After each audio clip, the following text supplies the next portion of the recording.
नमस्कार दोस्तों, आपका एक बार फिर से स्वागत है हमारे YouTube चैनल इन्फिनिटी क्लासेस में। और मैं आज आपके लिए लेकर आया हूं मध्य प्रदेश में नवीनतम बदले हुए नाम, जो आपकी मध्य प्रदेश कांस्टेबल 2022 की दृष्टि से काफ़ी महत्वपूर्ण है और करंट अफेयर्स की दृष्टि से काफ़ी महत्वपूर्ण है। तो चलिए चर्चा करते हैं मध्य प्रदेश में नवीनतम बदले हुए नाम।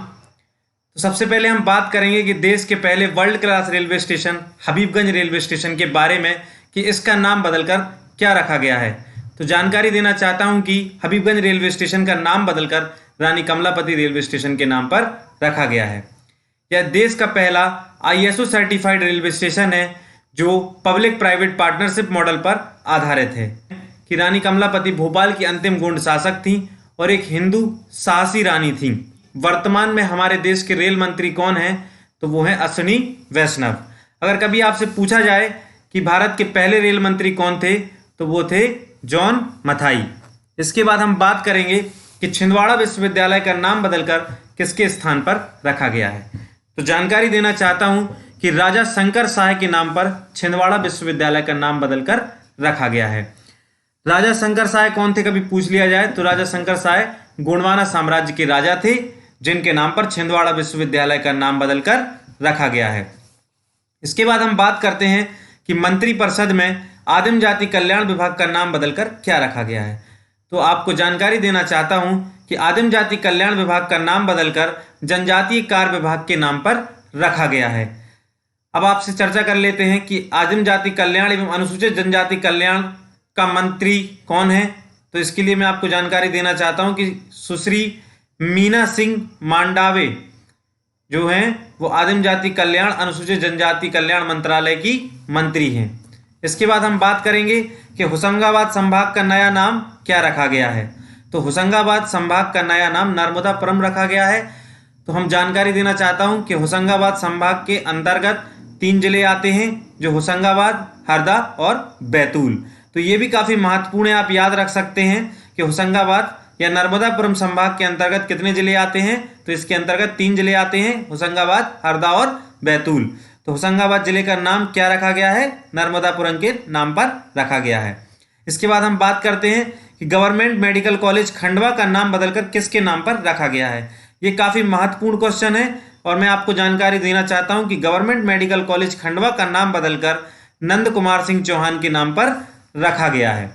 इसके बाद हम बात करते हैं कि पातालपानी रेलवे स्टेशन का नाम किसके नाम पर रखा गया है।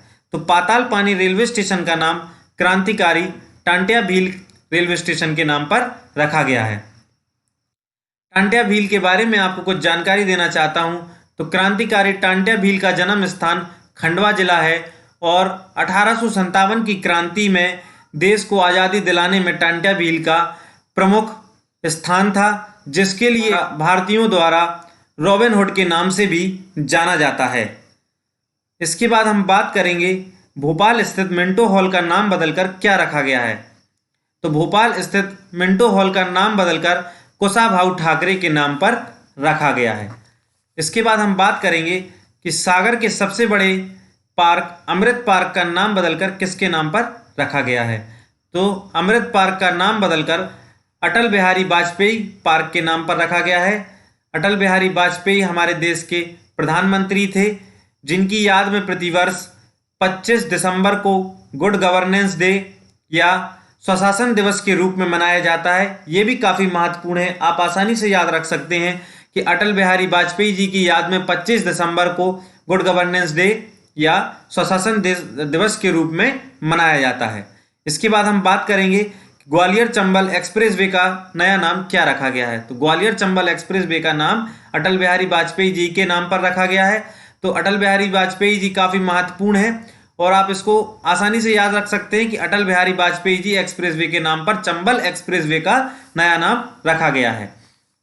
इसके बाद हम बात करेंगे मध्य प्रदेश पशुपालन विभाग का नया नाम क्या रखा गया है। तो मध्य प्रदेश पशुपालन विभाग का नया नाम पशुपालन एवं डेयरी विभाग के नाम पर रखा गया है। ये काफ़ी महत्वपूर्ण क्वेश्चन है और आपको एक एडिशनल जानकारी देना चाहता हूं कि वर्तमान पशुपालन मंत्री प्रेम सिंह पटेल हैं। ये भी काफ़ी महत्वपूर्ण है आपके एग्जाम की दृष्टि से। इसके बाद हम बात करेंगे कि मध्य प्रदेश राज्य शासन द्वारा राज्य शासन निर्धन वर्ग कल्याण आयोग का नाम परिवर्तित करके क्या रखा गया है? तो मध्य प्रदेश सरकार द्वारा मध्य प्रदेश राज्य सामान्य वर्ग कल्याण आयोग के नाम पर राज्य शासन निर्धन वर्ग कल्याण आयोग का नाम रखा गया है। दोस्तों, अगर आपको मेरे द्वारा दी गई जानकारी अच्छी लगी हो तो आप हमारे वीडियो को लाइक करें, ज़्यादा से ज़्यादा शेयर करें और कमेंट करना ना भूलें। और आपसे एक और रिक्वेस्ट करना चाहता हूं कि अगर आप किसी और टॉपिक पर भी वीडियो चाहते हैं तो कमेंट बॉक्स में ज़रूर बताएं।